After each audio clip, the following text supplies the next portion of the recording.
La télémédecine, elle a été inventée pour apporter l'expertise médicale là où il n'y a pas de médecin. On est très content de vous présenter au travers de ce petit clip les résultats du premier programme Résamon qui ont grandement amélioré notre sujet, la télémédecine, puisque le principal composant de ce système est un simple téléphone Android.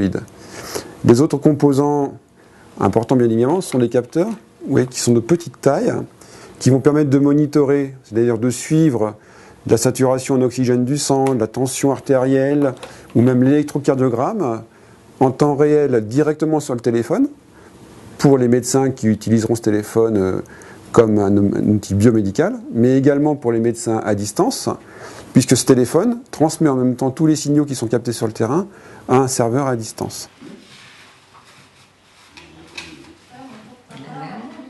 Cette liberté de mouvement permet notamment, dans le maintien au domicile, aux patients de réellement pouvoir vivre au domicile. Dans les premières expériences qu'on avait faites, ces derniers étaient ficelés à une mallette. Et donc la grande révolution, c'est que maintenant, les capteurs ils sont sans fil, bien qu'il est fixé au patient, et grâce au Bluetooth, il va communiquer avec un outil qu'on a quasiment tous maintenant, un téléphone. Et donc, comme les capteurs sont de petite taille, le patient il reste mobile dans son domicile.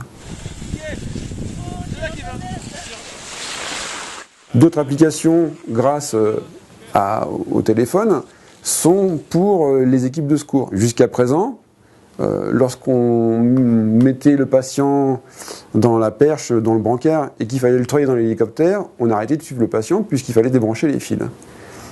Au jour d'aujourd'hui, grâce aux nouvelles applications du programme Résamon, le médecin sur son téléphone va suivre le capteur qui est sur le patient en train d'être treuillé puisque c'est sans fil.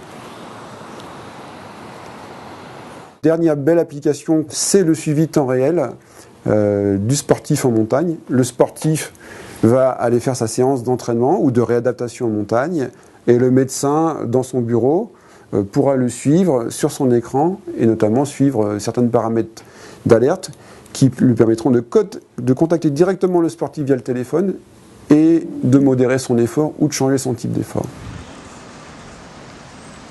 L'Airfush était le site idéal pour les tests, puisque lorsqu'il fait mauvais, quand il y a une situation d'urgence, le médecin régulateur il doit décider est-ce que je monte une caravane terrestre ou pas, avec les risques à prendre pour l'équipe qui va partir, ou est-ce que j'ai le temps d'attendre le lendemain que la météo s'améliore et d'envoyer un hélico. Grâce à la télémédecine, le médecin, à l'autre bout, il a un vrai bilan médical qui lui permet de mieux prendre les décisions.